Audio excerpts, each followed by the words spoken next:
تو اب ظاہر ہے اس کے آنے کے بعد اس کی شرح مزید بڑھے گی.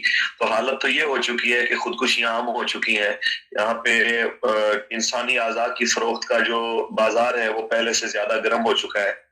تو لوگوں کے دل گردے وغیرہ جو ہیں وہ فروخت ہونے کی جو مقدار ہے وہ بڑھ چکی ہے, خودکشیوں کی مقدار بڑھ چکی ہے. تو میرے خیال میں سب کچھ دیکھنے کے بھی اگر کوئی طفل تسلیاں دے رہا ہے کہ کچھ بھی نہیں ہوا اور اس سے غریب آدمی کی زندگی پہ کوئی فرق نہیں پڑے گا, تو اس کو دیوانے کے خواب سے بڑھ کے کیا کہا جا سکتا. جی علامہ صاحب, اسٹیٹ بینک کو IMF کے حوالے کر دیا ہے, اس کا ہمارے ملک پہ کیا اثر پڑے گا؟ دیکھیں جی, اپنے ہی ملک کی اسٹیٹ بینک کو اغیار کے ہاتھوں گروی رکھ دینا, یہ تو بالکل اسی طرح ہی ہے کہ قومی غیرت اور قومی حمیت کا سودا کرنے کے مترادف ہے. اور یہ جو حرکت انہوں نے کی ہے اور جس موصوف کو یہ گورنر لے کے آئے ہیں, یہی رضا باقر صاحب پہلے مصر کی اکانومی کا بیڑا غرق کر کے آئے ہیں, اور وہی رضا باقر صاحب اب ہمارے یہاں بھی تشریف فرما ہے. تو جس طرف یہ گاڑی چلتی ہوئی جا رہی ہے, اگر اس کے آگے کوئی مضبوط بند نہ باندھا گیا یا اس کے آگے کوئی بریکر وغیرہ نہ لگائے گئے, تو اللہ تبارک و تعالیٰ معاف فرمائے, جس طرف ملک کو لے جایا جا رہا ہے اس کے تصور سے بھی بندے کی روح کام جاتی ہے. بس اللہ تعالیٰ رحم ہی فرمائے. اگر علامہ صاحب TLP کی حکومت ہوتی تو عوام کو آپ کس طرح ریلیف دیتے؟ کیونکہ عوام میں اس وقت بے یقینی اور بے چینی کی صورتحال پائی جا رہی ہے جس قدر مہنگائی ہو گئی ہے. دیکھیں جی, پہلی چیز کہ ہم کہتے ہیں کہ آپ نبی علیہ السلام کے دین کو لے کے آئے. جس وقت دین آتا ہے تو دین سب سے پہلے آپ کی بنیادی ضروریات کو آپ کے دروازے تک پہنچاتا ہے.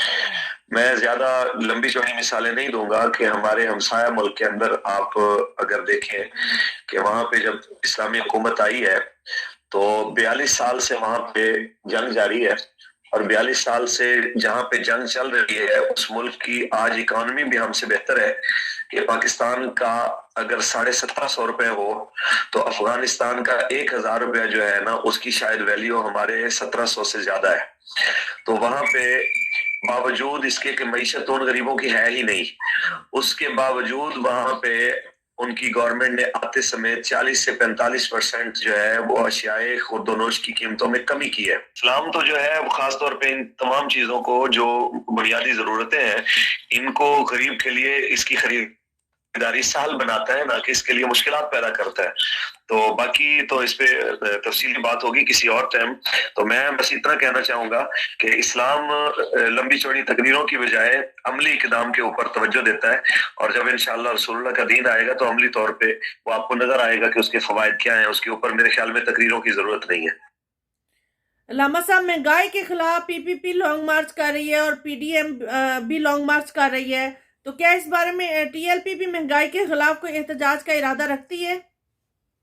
دیکھیں جی, ہم تو کہتے ہیں کہ یہ ساری چیزیں اگر جس بنیاد پہ ہو رہی ہیں کہ کوئی بندہ اپنی سیاست کو پروموٹ کر رہا ہے تو یہ تو کوئی پرماننٹ حل نہیں ہے, نہ ہی اس سے کوئی حل نکلنے والا ہے. مہنگائی کا مستقل حل تو یہی ہے کہ آپ خاص طور پہ اپنی معاشی جو پالیسی ہے وہ غیروں کی مرضی کے مطابق رکھنے کی بجائے اس کو اپنے دینی, ملکی اور ملی مفاد کے تحت رہ کے ترتیب دیں. اگر آپ پالیسی اغیار کی مرضی کے مطابق بنائیں گے تو کسی صورت بھی یہ بہتری کی امید نہیں ہو سکتی. تو ہم تو اس کے مستقل حل کی طرف کوشاں ہیں, اور باقی اپنے طور پہ جو ہم سے ہو سکتا ہے اشیاء خورد و نوش کو کم قیمت کے اوپر لوگوں تک جو فراہم کرنے کی کوشش ہے, کاوش ہے, تو جو تحریک کر سکتی ہے وہ بھی کر رہی ہے. جو غرباء اور مساکین کی اپنے طور پہ امداد ہے, معاونت ہے, وہ بھی اپنے طور پہ کر رہی ہے. لیکن یہ کام جو ہے یہ والے ہیں, کوئی بھی جماعت, کوئی بھی تنظیم انفرادی طور پہ اس مسئلے کا حل نہیں کر سکتی. یہ حکومت وقت کی ذمہ داری ہے اور وہی اس کو کامل طریقے سے کر سکتی ہے.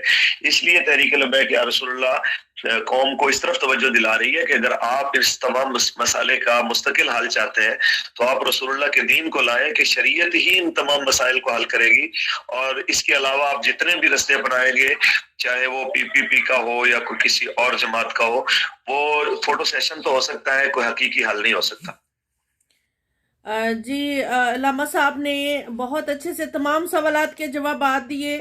انہوں نے عوام کی نمائندگی کی، عوام کی آواز پہنچائی کہ کس طرح عوام سوچ رہی ہے، اس وقت عوام کی صورتحال کیا ہے.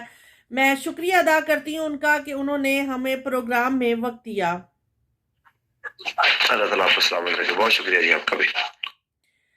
جی ناظرین، پروگرام دیکھنے کے بعد اپنا فیڈ بیک کمنٹ میں ضرور دیجیے گا، اور امید کرتی ہوں کہ تمام سوالات کے جوابات آپ کو ضرور ملے ہوں گے. اس وقت جو ملکی صورتحال ہے، جو عوام کی سوچ ہے، امید کرتی ہوں کہ آپ کو ہمارا آج کا پروگرام پسند آیا ہوگا. اپنا فیڈ بیک ضرور دیجیے گا. پروگرام دیکھنے کا بہت شکریہ.